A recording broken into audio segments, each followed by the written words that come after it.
Bonsoir Jean Lebrun, bonsoir à tous. Hey, you know what?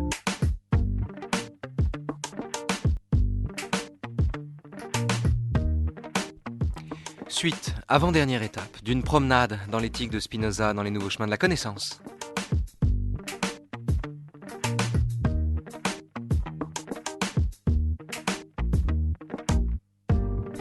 Après avoir parlé de Dieu, c'est-à-dire de la nature, de l'esprit, c'est-à-dire du corps, des passions, c'est-à-dire de la géométrie, nous allons maintenant vous parler de servitude, c'est-à-dire de l'illusion d'être libre.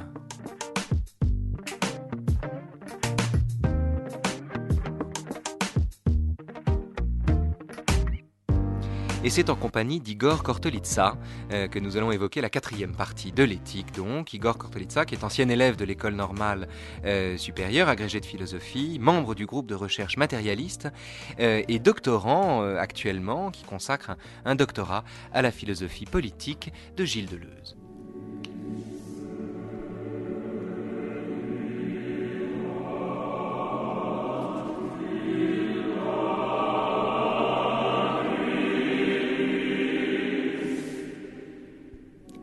L'impuissance humaine à maîtriser et à contrarier les affects, je l'appelle servitude.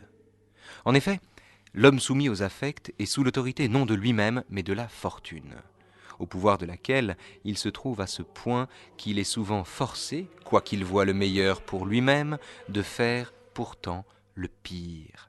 C'est là cause de cette chose et en outre ce qu'ont de bien ou de mal les affects que je me suis proposé de démontrer dans cette partie.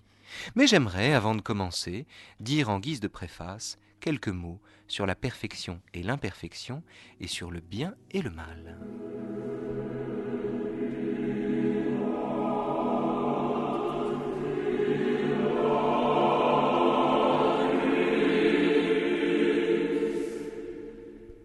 Bonjour Igor Kortolitsa. Bonjour. Bonjour, bienvenue sur France Culture, bienvenue au nouveau chemin de la connaissance. On va parcourir ensemble la quatrième partie de l'éthique, c'est-à-dire essayer de répondre à la question de savoir, question redoutable de savoir comment il se fait que, en voyant le meilleur, on continue de faire le pire. Question d'ailleurs qui était déjà en cause et en jeu hier avec Philippe Danino quand on a parlé de la troisième partie de l'éthique consacrée aux affects. Il faudra distinguer ces affects de la servitude proprement dite et la valeur ajoutée de la quatrième partie. Mais avant cela, suivons ensemble le chemin qui est celui de Spinoza et ce retour étrange qu'il fait à la question du bien et du mal, à des problèmes qu'il pose, et d'ailleurs il y fait lui-même référence, dans l'appendice de la première partie de l'éthique, c'est-à-dire sur ce moment où les hommes prenant le désir ou la réalité pour leur désir et non pas leur désir pour la réalité, il ferait mieux de procéder ainsi. Donc les hommes prenant la réalité pour leur désir prennent ce qui est bon et mauvais pour eux, pour le bien et pour le mal, et inventent par exemple la notion d'imperfection ou d'inachèvement. D'abord, pourquoi est-ce que Spinoza éprouve au début de cette quatrième partie le besoin d'en revenir à cette question de la perfection, synonyme de réalité, de l'inachèvement, de l'illusion d'une causalité finale à l'œuvre dans le monde, bref, autant de préjugés qu'il semble avoir déconstruits dès la première partie. Pourquoi est-ce qu'il revient à cela ici ? Effectivement, comme vous avez dit, je crois que il est assez paradoxal que Spinoza revienne quelques pages plus loin dans la quatrième partie sur la question de l'imperfection et surtout à partir de la question du bien et du mal dont il a montré donc dans l'appendice de la première partie le caractère illusoire et ce qui est, je crois, l'objectif de Spinoza d'emblée, donc dès le début de la quatrième partie, c'est de penser un nouvel usage possible des catégories de bien et de mal, non plus un usage, disons, en soi, puisqu'il n'y a ni bien en soi ni mal en soi, mais un usage relatif, et ce qui est bien pour moi, ce qui est mal pour moi, ce qu'il appellera aussi l'utile, l'utile propre, et de penser ces biens et mal relatifs en fonction d'une éthique, et donc d'un passage progressif à la liberté. Alors, il le fait, et en même temps, il en revient à l'idée de causalité finale. C'est ici qu'il prend l'exemple de l'architecte et de l'ouvrier, en somme. L'architecte d'une maison, c'est la causalité finale de la maison, et l'ouvrier, c'est sa causalité efficiente. Il en revient à cette distinction entre une causalité finale, euh, cette façon qu'on a d'interpréter le monde comme ayant une intention, qui nous conduit à la conception d'un Dieu providentiel, illusion des illusions s'il en est, cette façon qu'on a donc d'envisager le monde sur le modèle trop humain d'une providence, et il prend donc cette métaphore de la maison pour revenir sur cette différence. Pourquoi, là encore, déconstruire de nouveau l'idée d'une causalité finale? Eh bien, je crois que l'exemple de la maison n'est pas innocent puisque c'est celui par excellence de l'art au sens de l'artisanat tel qu'il est utilisé dans la philosophie antique par exemple. Et Spinoza critique l'extrapolation de ce modèle et son application au monde entier, à la nature tout entière, et la manière dont on cherche à le faire intervenir dans une éthique. Il va s'agir, en critiquant ce modèle et l'idée de cause finale, ou d'une prédestination, comme vous l'avez dit, de refuser de placer l'éthique sur un plan qui est celui d'une éthique des devoirs, et donc d'une loi ou d'un devoir préexistant auquel il s'agirait d'être adéquat, et réintégrer, si je puis dire, le passage de la servitude à la liberté sur un plan purement immanent qui est celui de l'ordre commun de la nature. C'est-à-dire, en somme, rien n'est plus facile pour un homme que de se donner des contraintes. On se donne un bien et un mal absolu et on essaie de s'y conformer. C'est très commode, c'est très confortable. Il est beaucoup plus difficile, en revanche, Lévinas parlera de liberté difficile, à ce titre, peut-être aussi. Il est beaucoup plus difficile, en revanche, d'assumer sa liberté, c'est-à-dire également l'absence de ces valeurs tutélaires qui viendraient régenter nos comportements et de retrouver en nous-mêmes la puissance à la fois de se conduire peut-être avec dignité en ce monde, et également, en somme, la puissance d'agir hors de tout principe, hors de toute valeur absolue. Tout à fait. Je crois qu'il est évident que pour Spinoza, disons que il va s'agir d'éviter deux écueils. D'une part, cette idée qu'il y aurait un bien et un mal en soi, un bien et un mal absolu. Et donc, un écueil qui est une sorte de morale théologique, vous voyez, qui supposerait des valeurs transcendantes. Et l'écueil inverse qui serait un certain relativisme, vous voyez, qui supposerait qu'à partir du moment où nous n'avons plus de valeur en soi, il n'y a plus de valeur transcendante, eh bien alors tout est permis. Or, toute la difficulté du cheminement qui sera celui de Spinoza dans la 4e partie de l'éthique sera d'éviter ces deux écueils et de naviguer entre eux. On a reproché à Spinoza de rester théologien d'une certaine façon. C'est un des reproches les plus subtils qu'on peut lui faire d'ailleurs, de rester théologien en voulant retrouver les valeurs théologiques, mais hors de la fondation absolue que leur donnait leur caractère théologique. Est-ce que celui qui reste théologien, ça n'est pas davantage Raskolnikov qui considère qu'en l'absence de Dieu, tout est permis ? En quelque sorte, oui. Et il est intéressant de remarquer que Spinoza a souvent l'habitude de procéder ainsi, à savoir de détourner de manière quelque peu perverse, et c'est pas la moindre de ses qualités, de détourner l'usage commun, et en l'occurrence théologique, des catégories de la morale, dans un sens qui est le sien, c'est-à-dire très différent de celui de la morale et de la théologie qu'elle implique, mais qui, de par ce détournement, est capable justement d'opérer ce glissement à l'intérieur de la pensée et de produire cet effet de conviction qu'il recherche. Voilà, produire un effet de conviction. Alors, on y vient. On vient à l'objet de cette 4e partie, donc, qui est de décrire la servitude et par là même, d'ailleurs, de donner les moyens de penser ce qui fera l'objet de la 5e et ultime partie de l'éthique, c'est-à-dire l'accession à la liberté. Cette 4e partie, donc, décrit les mécanismes de la servitude, le fait d'être soumis à ses affects, le fait aussi qu'en essayant de contrarier ces affects, on s'y soumet d'autant plus, et donc tout le paradoxe qu'il y aura à s'affranchir de ce à quoi on est d'autant plus soumis qu'on veut lutter contre eux. Donc on va parler de ça, mais avant cela, quelle est la différence entre la 3e partie, c'est-à-dire cette géométrie des affects, et la quatrième partie qui est la description de la servitude. Y a-t-il une valeur ajoutée à la quatrième partie par rapport à la troisième partie, c'est-à-dire par rapport à ce panorama géométrique de nos affects? Eh bien, tout à fait. Et la différence, elle est radicale, puisque, comme vous l'avez dit, dans la troisième partie, il s'agit d'une géométrie. Spinoza traite des affects comme de lignes, de plans et de solides. Tandis que dans la quatrième partie, il ne s'agit plus de géométrie, mais en quelque sorte, il pourrait s'agir d'une certaine dynamique des affects. Et c'est pourquoi le sous-titre de la quatrième partie, de la servitude humaine, s'intitule, autrement dit, des forces des affects. Voilà la différence principale de la quatrième partie par rapport à la troisième, mais par rapport à l'ensemble de ce qui précède, à savoir envisager les affects comme des forces, et de ce point de vue-là, l'ensemble de l'âme ou de l'esprit comme un champ de force dans lequel les affects luttent. Voilà, dans lesquels les affects luttent et au sein desquels il s'agit de faire triompher. Alors, peut-être l'affect qui nous serait le plus profitable. Est-ce que de ce point de vue, Spinoza ne reconduit pas le modèle d'une guerre civile? Est-ce qu'en somme, il ne remplace pas une guerre civile par une autre? Est-ce que il ne sort pas de cette opposition platonico-cartésienne, traditionnelle en somme, entre la raison et les passions, où il s'agirait par la raison de mettre des barreaux autour des passions pour les contrôler, les maîtriser, les enchaîner? Est-ce qu'il ne sort pas de ce schéma-là pour verser dans un autre schéma qui serait celui d'un combat entre les affects et de la nécessité pour l'homme de choisir l'affect qui lui serait le plus profitable?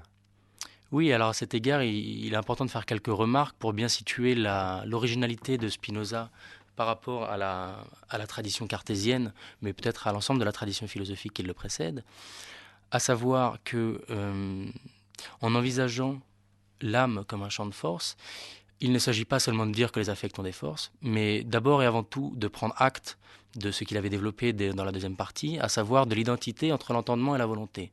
À savoir qu'une idée n'est pas elle-même sans force, et donc qu'elle enveloppe le jugement qui est porté sur elle. Elle est affirmation. Elle est affirmation, exactement.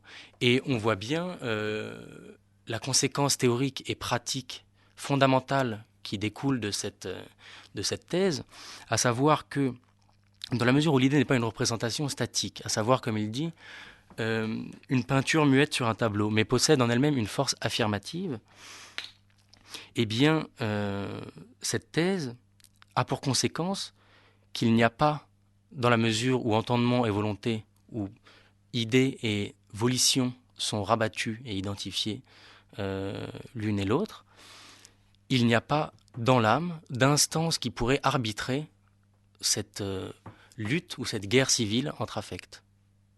Mais, il n'y a pas d'instance qui est capable de soustraire à ce champ de force. Mais il n'y a pas d'instance, mais il y a pourtant une méthode, un chemin. Il s'agit pourtant de parvenir par la compréhension ou par la connaissance, précisément, c'est lui qui le dit, à la maîtrise des affects. Comment s'effectue, comment s'opère cette maîtrise? En somme, qu'est-ce qui distingue la maîtrise des affects de l'imposition d'une force ou d'une coercition sur ces affects? Ah oui, alors ça c'est effectivement tout l'enjeu de l'éthique finalement. C'est pour ça que je vous pose la question, oui. Et la réponse va venir très progressivement. Et d'ailleurs, la quatrième partie de l'éthique elle-même n'aura pas encore fourni l'ensemble des remèdes aux affects, puisque ce sera l'objet de la cinquième. Mais on peut dire déjà qu'une chose est sûre, la maîtrise des affects, cette prise de contrôle de la raison sur les passions, devra se faire de l'intérieur même de cette lutte. C'est pourquoi elle se fera de manière progressive. Et de ce point de vue-là, il faudra essayer de comprendre comment quelque chose comme la raison est capable de s'arracher, sans pourtant n'être jamais extérieur à ce champ de force, de s'arracher à la force des passions. Est-ce que la raison n'est pas elle-même une passion? Eh bien justement, et c'est là tout l'intérêt, c'est que les idées vraies, les idées adéquates, c'est-à-dire les idées de la raison, sont elles-mêmes pourvues d'une certaine force. Et tout l'enjeu de la quatrième ainsi que de la cinquième partie seront de dégager cette force propre aux idées adéquates et de montrer en quel sens elles sont capables de l'emporter sur les idées inadéquates qui sont les idées qui provoquent notre servitude. L'une des voies d'accès à cette maîtrise, c'est paradoxalement, on l'a vu déjà en parlant de la deuxième et de la troisième partie avec Julien Henry et Philippe Danino, l'un des paradoxes de ce cheminement spinoziste, c'est que il s'agit évidemment de triompher de l'imagination, des idées inadéquates, du premier genre de connaissances, enfin de surmonter tout cela, mais pour le surmonter, il faut commencer par l'accepter et accepter d'en faire un point de départ. Mais à ce moment-là, je pense qu'il ne faut pas non plus perdre de vue, et c'est en quelque sorte peut-être tout l'enjeu spécifique de la quatrième partie. Il s'agit de ne pas perdre de vue que l'homme ne se situe à l'origine ni dans une pure passivité, c'est-à-dire n'est jamais purement asservi aux passions, de même il ne naît pas libre.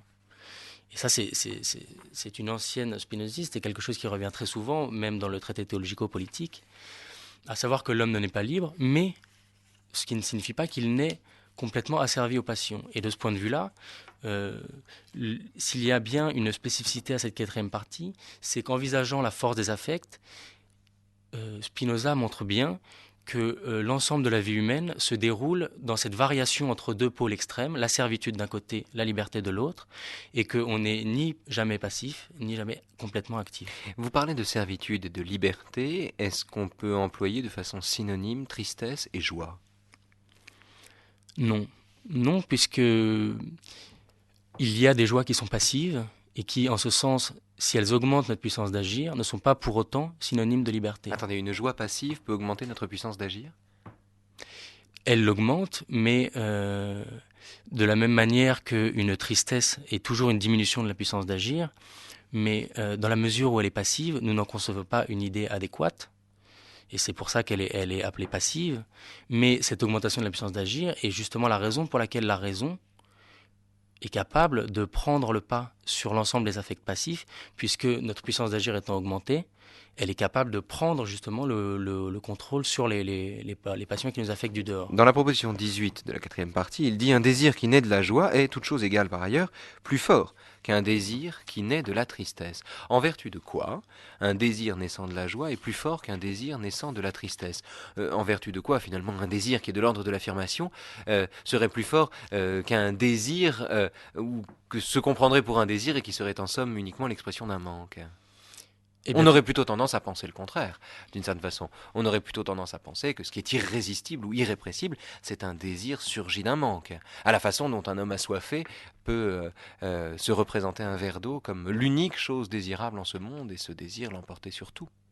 Effectivement, si à première vue on pourrait croire qu'un désir né de la tristesse pourrait être plus fort, on méconnaît du même coup qu'un désir né de la tristesse provoque un tiraillement ou un flottement de l'âme, et donc une certaine aliénation qui se définit simplement, à savoir par une contrariété entre l'affect qui diminue ma puissance d'agir et le désir de persévérer dans mon être qui est le mien.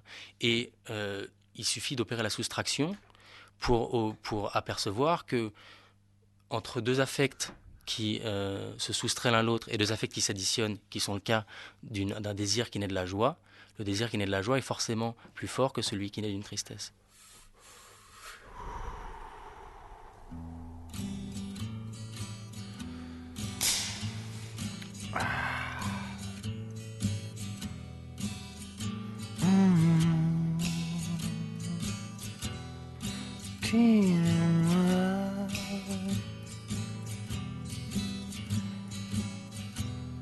Je suis amoureux d'une cigarette. Toute la sainte journée, elle me colle au bec. Elle aussi, s'il te reste un peu de ferraille, ravitaille-moi d'un paquet de gris.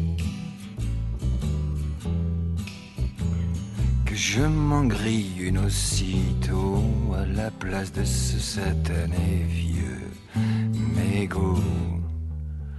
Oh, oh.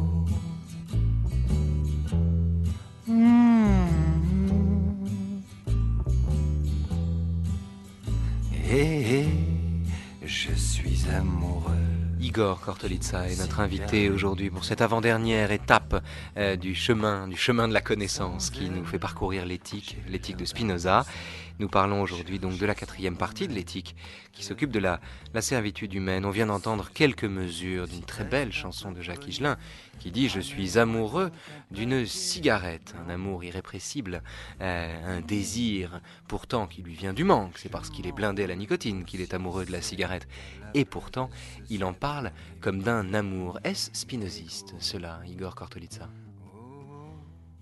Eh bien oui, puisque l'amour se définit par la joie accompagnée d'une cause extérieure. La cigarette étant une cause extérieure, on peut parler d'amour de la cigarette. Mais en même temps, le manque qui est le sien. Et on va rester un instant sur l'exemple du fumeur qui est encore, malgré tout, on en a déjà parlé hier et avant-hier, mais enfin, l'exemple du fumeur qui est quand même une objection très forte à la possibilité, précisément dans un schéma cartésien, pour la raison de domestiquer les passions, de dompter les passions.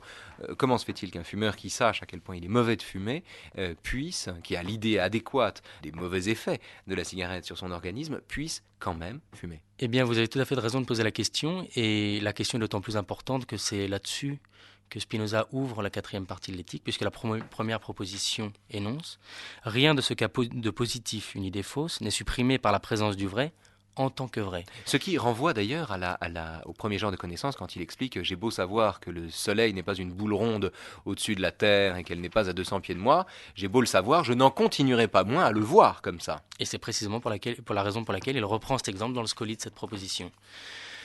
Alors effectivement, l'importance de cette proposition tient véritablement à la fin de la phrase, à savoir la présence du vrai en tant que vrai.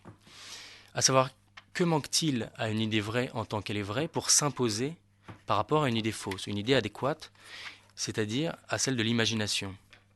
Eh bien tout simplement, c'est que comme nous l'avons dit, l'âme est un champ de force parce que les idées sont affirmatives et enveloppent en elles-mêmes des volitions.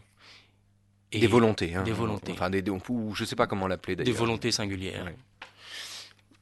Et c'est précisément parce qu'une idée vraie n'a pas nécessairement une force suffisante pour contrarier une idée inadéquate qu'elle ne s'impose pas du fait même qu'elle est vraie. Mais par exemple, revenons-en à l'exemple du soleil.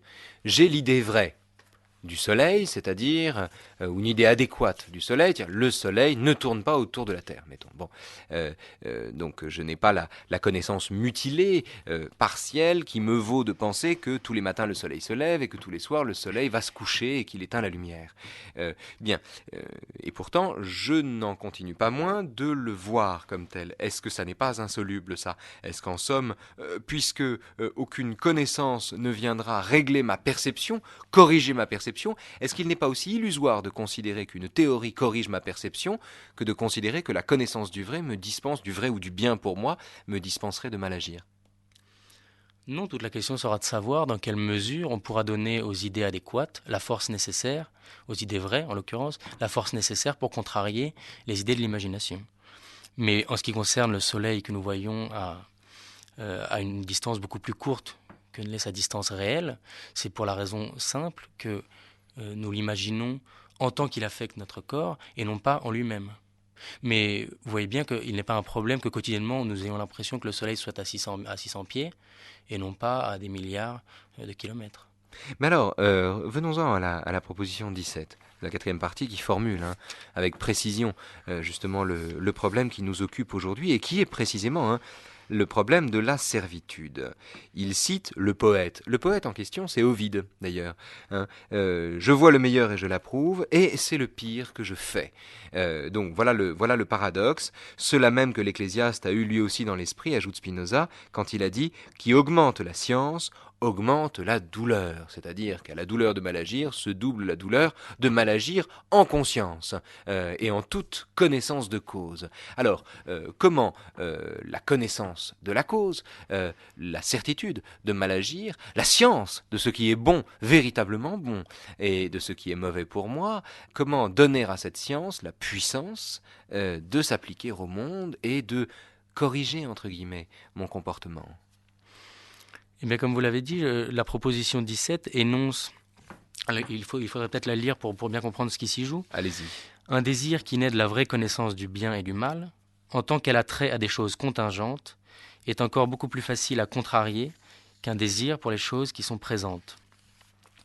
Eh bien, L'importance de cette proposition tient précisément au fait qu'une connaissance certaine, dans la mesure où elle envisage l'essence des choses, leur essence éternelle, implique que nous considérons cette chose comme présente. Et c'est la raison pour laquelle une idée adéquate est beaucoup plus puissante qu'une idée inadéquate, puisque que la chose soit en l'occurrence absente ou non, dans la mesure où nous la concevons comme nécessaire, nous la concevons en même temps comme présente.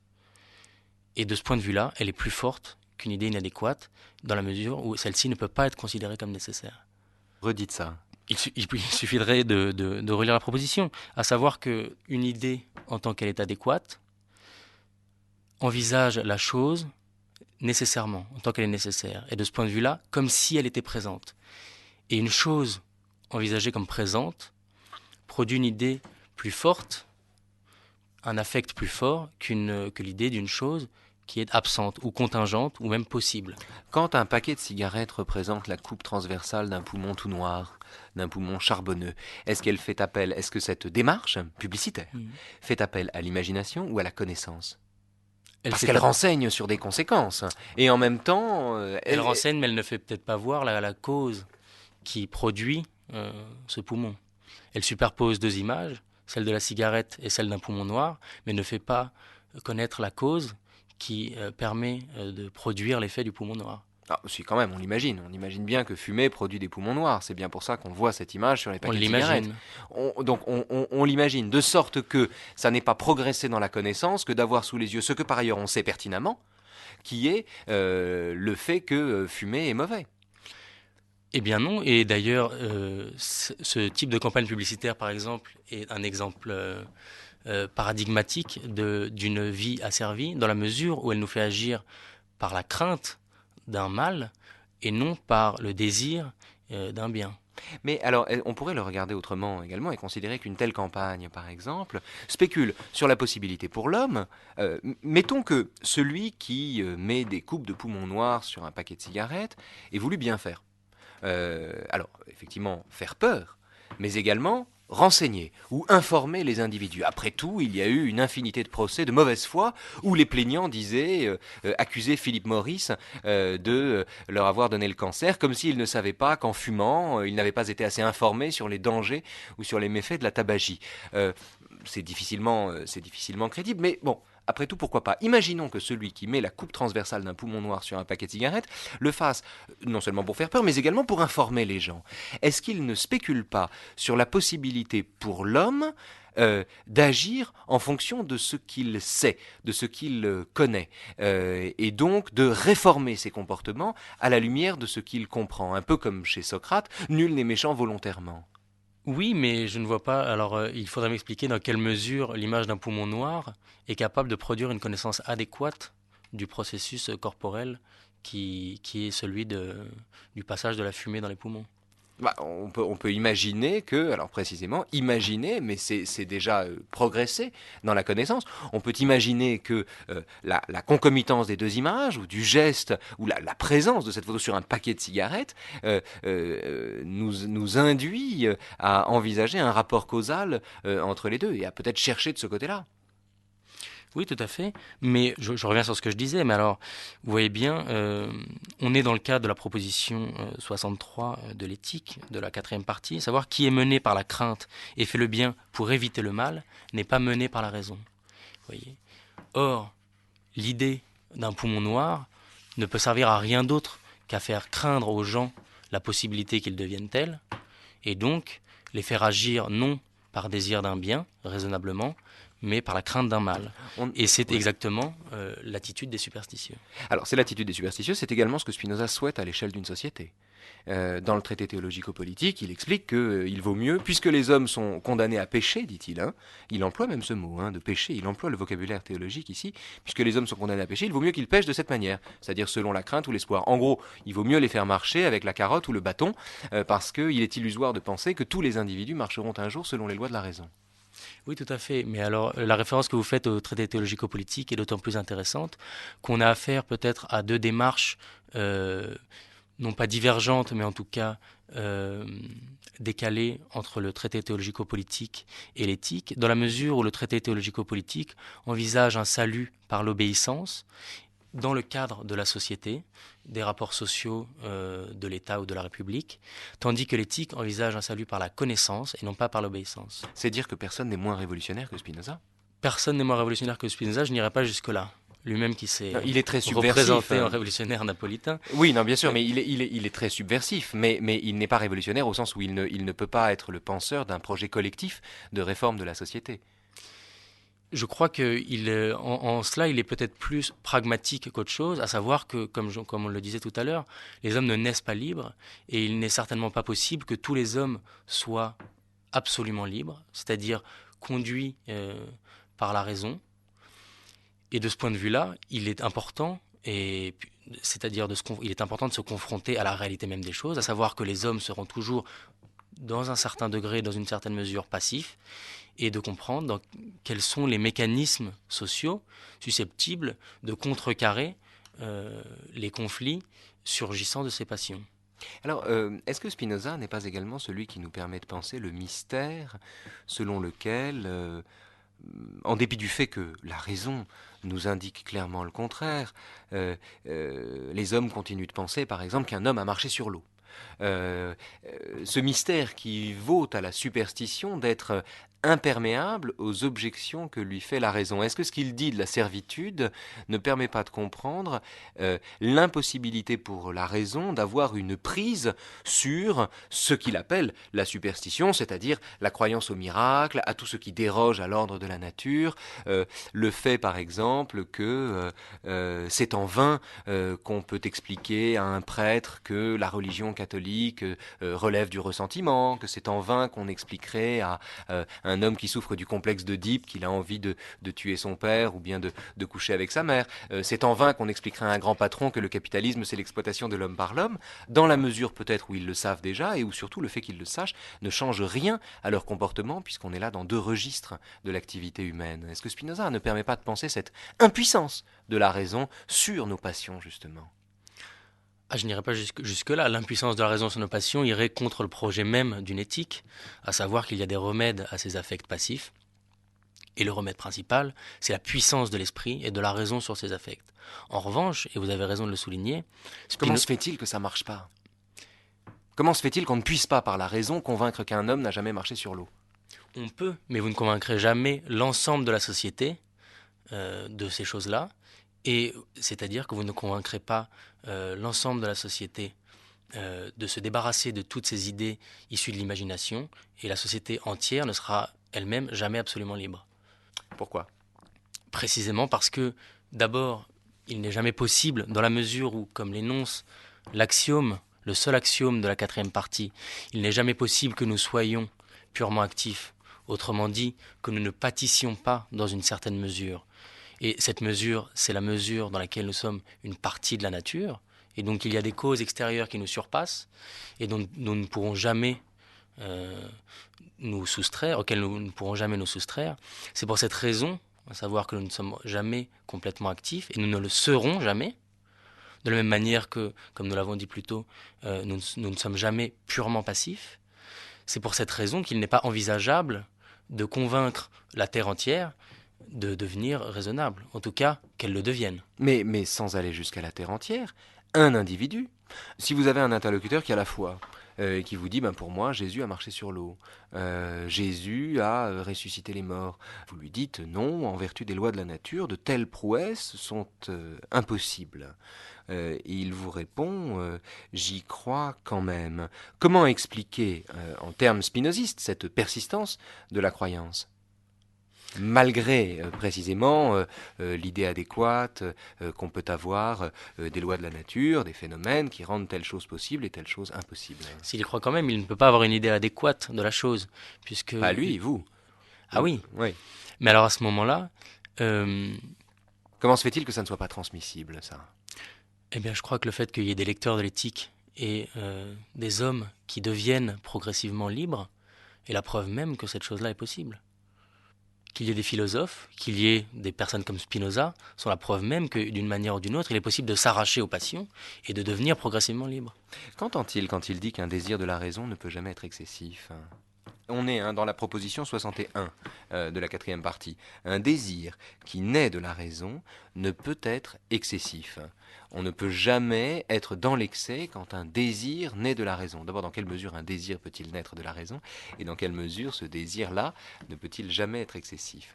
Effectivement, vous avez raison de partir du problème, de savoir dans quelle mesure un désir peut naître de la raison.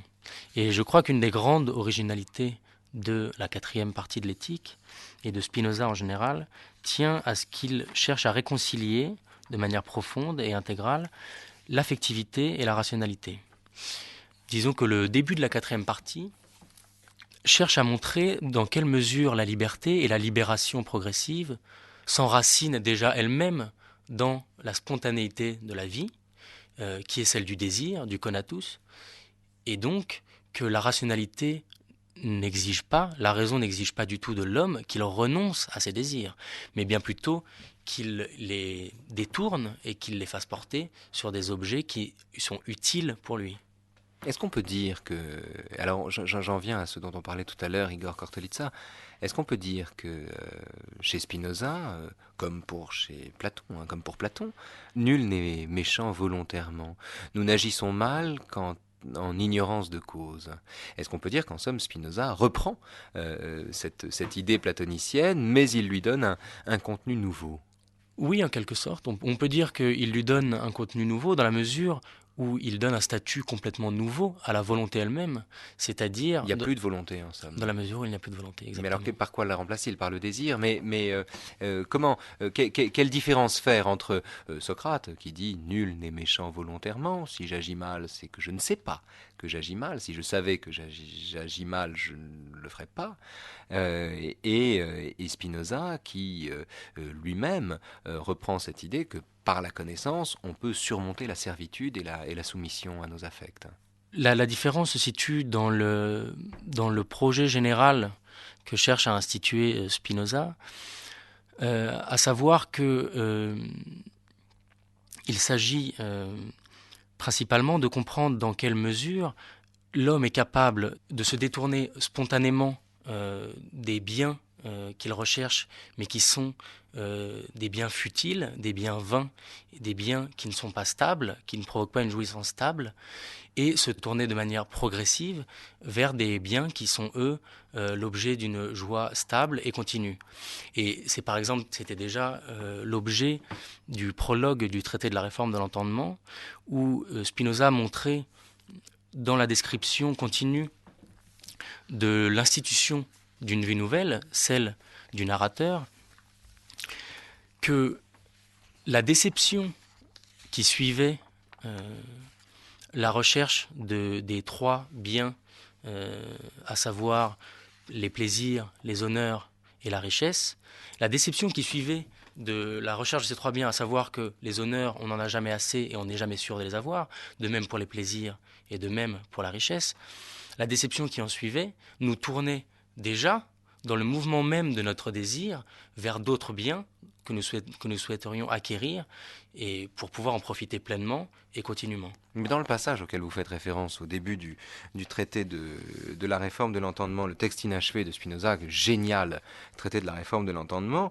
Spinoza dit ceci, L'amour qui a pour objet quelque chose d'éternel et d'infini nourrit notre âme d'une joie pure et sans aucun mélange de tristesse, et c'est vers ce bien si digne d'envie que doivent tendre tous nos efforts. Bon, très bien.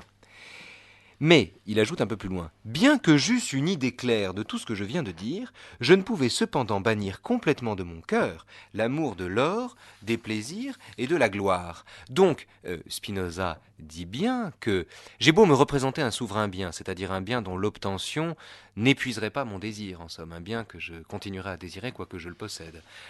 Un souverain bien, quelque chose de véritablement bon pour moi, j'ai beau me représenter tout ça, il n'en reste pas moins que sur le chemin de la vie, je n'ai rien contre. Alors, bizarrement, d'ailleurs, ce n'était pas son cas, puisque lui-même a renoncé à l'or, à la gloire et au plaisir. Mais sur le chemin de la vie, je n'ai rien contre l'amour de l'or, des plaisirs et de la gloire. Eh bien, de ce point de vue-là, il y a des passages assez explicites sur la question. De ce point de vue-là, il n'est jamais question pour Spinoza de renoncer à l'ensemble des plaisirs. Et de la même manière que il s'agit de chercher des plaisirs qui ne soient pas excessifs. Il s'agit de chercher, par exemple, l'ensemble des biens qui nous sont utiles et qui sont susceptibles de régénérer notre corps, de lui permettre de persévérer dans son être. Et ces biens correspondent tout aussi bien à des plaisirs tels le plaisir de la musique, mais aussi au plaisir des femmes, au plaisir de la richesse, dans la mesure et dans la stricte mesure où ils ne sont pas excessifs. C'est-à-dire dans la mesure où nous n'en sommes pas les esclaves. Oui, et nous en sommes les esclaves à partir du moment où ils déstabilisent, ils déséquilibrent l'organisation corporelle. Et c'est toute la différence fondamentale que fait Spinoza dans la quatrième partie de l'éthique, dans la manière dont il la réutilise entre l'allégresse et le chatouillement. Le chatouillement étant un type d'affect qui excite une partie de mon corps au détriment des autres et donc déséquilibre l'ensemble de l'organisation de l'individu, tandis que l'allégresse stimule et augmente la puissance d'agir de l'ensemble des parties qui composent mon corps et donc la font passer de manière globale à une puissance d'agir supérieure.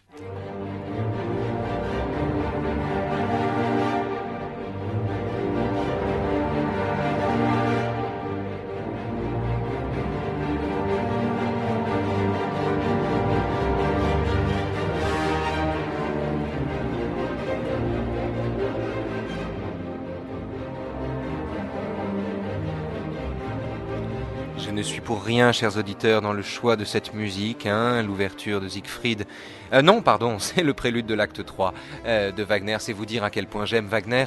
C'est une idée de François Connac qui, cela dit, comme toutes les idées qu'il a, est excellente.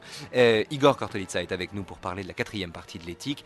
On arrive presque au terme de cette émission et il y a 2 points que je voudrais évoquer parce qu'ils sont extrêmement importants et complexes. Le premier, c'est la proposition 67 de la quatrième partie. L'homme libre, dit Spinoza, ne pense à rien moins qu'à la mort, et sa sagesse est une méditation non de la mort, mais de la vie. On se dit à cet instant que Spinoza a lu Montaigne, lequel avait écrit dans les essais que qui a appris à mourir a désappris à servir. Et le deuxième point, c'est la proposition 68. Si les hommes naissaient libres, ils ne formeraient aucun concept du bien et du mal, aussi longtemps qu'ils seraient libres. Donc venons-en, pour clore cette émission avec vous, à ces deux effets de la liberté, ces 2 vertus de la liberté. 1, quand on est libre, on ne pense jamais à la mort. 2, on invente, on ne conçoit ni de bien ni de mal. Alors pour la proposition 67, à savoir que l'homme libre ne pense à rien moins qu'à la mort, on trouve déjà... Parce qu'on a dit à la suite de ça que Spinoza était un penseur frivole. En gros, il ne voulait pas penser à la mort parce que ça lui faisait de la peine.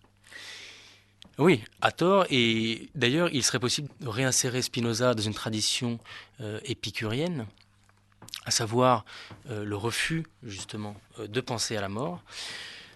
Pourquoi l'homme libre ne pense à rien moins qu'à la mort? Tout simplement parce que l'homme libre est un homme actif, à savoir qui persévère dans son être, qui agit, et qui, de ce point de vue-là, n'est que joyeux. Et étant joyeux, il n'a aucune raison de penser à ce qui est mal, à ce qui pourrait détruire son organisation corporelle, puisque rien ne détruit son organisation corporelle, il est actif, sa puissance d'agir est optimale, et de ce point de vue-là, ce n'est même pas qu'il se détourne de la pensée de la mort. Et c'est ça qui est important dans l'énoncé de la proposition 67. Ce n'est non pas que l'homme libre se détourne de la pensée de la mort, mais c'est que, étant libre, il ne pense qu'à la vie. Alors précisément, c'est toute on retrouve d'ailleurs la différence que vous faisiez entre le chatouillement et l'allégresse. Celui qui ne pense pas à la mort, ça n'est pas celui qui se divertit. Ça n'est pas celui qui passe son temps à essayer de penser à autre chose. Celui-là, au contraire de l'homme libre, est celui qui est tout entier soumis à l'idée de la mort, puisqu'il passe son temps à essayer d'éviter cette idée qu'il a constamment sous les yeux. Donc, quand il dit « ne pense à rien moins qu'à la mort », c'est le contraire précisément de celui qui veut penser à autre chose qu'à la mort. Tout à fait, la mort étant, comme vous l'avez dit, en quelque sorte l'horizon général de n'importe quelle tristesse. Et donc le secret du divertissement. Tout à fait, tout à fait. Mais alors, bien que le divertissement ne soit pas une notion strictement spinozienne, on voit bien dans quelle mesure Spinoza entre en dialogue on peut faire entrer Spinoza en dialogue avec Pascal, justement dans la mesure où il ne s'agit pas d'un divertissement qui se comprendrait comme une illusion, mais ici d'un divertissement qui serait, comme vous l'avez dit, le chatouillement, à savoir une désorganisation de l'équilibre corporel et du même coup mental. Et alors, dans quelle mesure la liberté a-t-elle pour effet ou pour vertu de nous empêcher, entre guillemets, de produire l'idée de bien ou l'idée de mal? C'est une question cruciale pour Spinoza, décisive au point que elle constitue une proposition phare du traité théologico-politique, à savoir que si les hommes naissaient libres, et on voit bien, ou en tout cas il est important de souligner que ceci n'est pas optatif, mais un si qui est conditionnel, ou en tout cas un si imaginaire, puisque les hommes ne naîtront jamais libres et ne sont jamais nés libres. C'est-à-dire que les hommes ne naîtront jamais avec la conscience des causes qui les font agir. Les hommes naîtront avec le sentiment d'être les premiers. Tout à fait. D'autant plus que chez Spinoza, la figure de l'enfant représente par excellence la figure de l'homme asservi aux causes extérieures, c'est-à-dire soumis à l'autorité de la fortune. Il parle de l'enfant, il parle de l'ivrogne, il parle de tous ceux qui croient agir librement, alors qu'en fait, ils sont agis et qu'ils le sont d'autant plus parce qu'ils pensent agir librement. Mais alors, pourquoi cette fabrication du bien et du mal comme un témoignage de la servitude? Dans quelle mesure est-ce que l'invention du bien et du mal témoigne de notre servitude, ou peut-être d'un désir de servitude volontaire? Elle témoigne de notre servitude dans la mesure même où il n'existe pas, comme nous l'avions dit, de bien et de mal en soi, mais que bien et mal sont la conscience que nous avons des joies et des tristesses qui accompagnent nos affects. Et joie et tristesse ne sont possibles qu'à partir du moment où nous sommes agis par des causes extérieures qui ne relèvent pas de notre nature propre. Et c'est précisément pour ces raisons, parce que des causes extérieures nous agissent, que nous avons conscience, étant joyeux, d'un bien et étant triste, d'un mal. Mais si nous naissions libres, purement libres, absolument actifs, si nous naissions et nous conduisions sous la conduite de la raison, nous n'aurions aucune cause, il n'y aurait aucune cause qui nous ferait concevoir quelque chose comme un bien, ni quelque chose comme un mal, puisque nous serions constamment joyeux. On est ici au cœur du paradoxe de la liberté chez Spinoza. On gagne en liberté à mesure qu'on découvre ce qui nous fait agir. On s'affranchit de ce qui nous fait agir, plus on se sait agi, moins on est agi, plus on croit être seul à agir, plus on est au contraire soumis aux causes extérieures. Oui, pourvu qu'on ajoute à cette idée qu'en sachant, nous ne sommes plus seulement agis, nous sommes co-agis, à savoir, sachant la nature de la cause qui nous fait être telle, qui nous agit de l'extérieur, nous devenons nous-mêmes cause adéquate de cette action. Qu'est-ce que ça veut dire? Alors, c'est là, effectivement, comme vous dites, nous sommes au cœur de la proposition et de l'enjeu éthique de Spinoza, à savoir que, ayant la connaissance de la cause qui nous fait agir, nous sommes dans un rapport de correspondance et d'accord, de convenance, comme dit Spinoza, entre la cause qui nous fait agir et notre nature nous-mêmes. De ce point de vue-là, dit Spinoza, il n'est pas besoin d'expliquer ce qui nous fait être par une cause extérieure, puisque cette cause étant de même nature que la nôtre, nous pouvons expliquer ce qui se produit en nous, par nous-mêmes, et donc c'est dans ce sens-là que nous ne sommes plus contraints, mais nous sommes libres.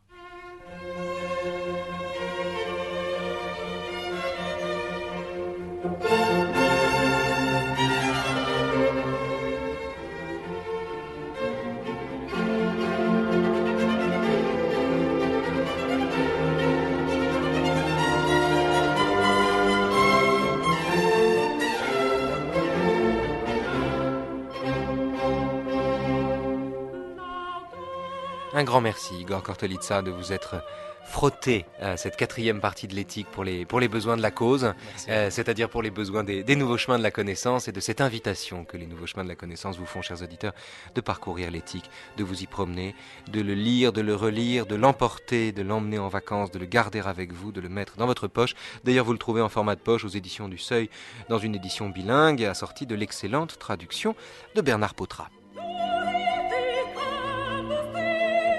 Igor Kortolitsa, vous travaillez par ailleurs sur la philosophie politique de Gilles Deleuze. Vous êtes doctorant, comme tous nos invités, d'ailleurs aujourd'hui, à l'exception de Pierre Macheret, qui vous succède demain, qui a fini depuis peu son propre doctorat. Vous travaillez donc sur la philosophie politique de Gilles Deleuze. On est impatient de vous lire à ce sujet.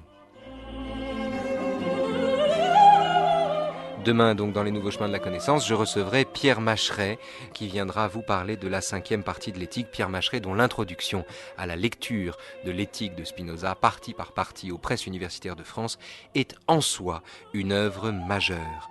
Vous pouvez podcaster ces émissions toute la semaine, chers auditeurs, sur notre site internet, à la page des Nouveaux Chemins de la Connaissance. À la technique aujourd'hui, Sébastien Labarre et non pas de Labarre, qu'il me pardonne l'erreur que j'ai faite hier. À la réalisation, François Connac, assistant Geneviève Méric, Adèle Van Rett, Laetitia Cordonnier, Jennifer Murzo et Tristan Grenassia. France Culture, il est 17h50. Tout de suite, le libre Albert Jacquard. Le libre Albert Jacquard. Le libre Albert Jacquard. Le libre Albert Jacquard. Le libre Albert Jacquard. Le libre Albert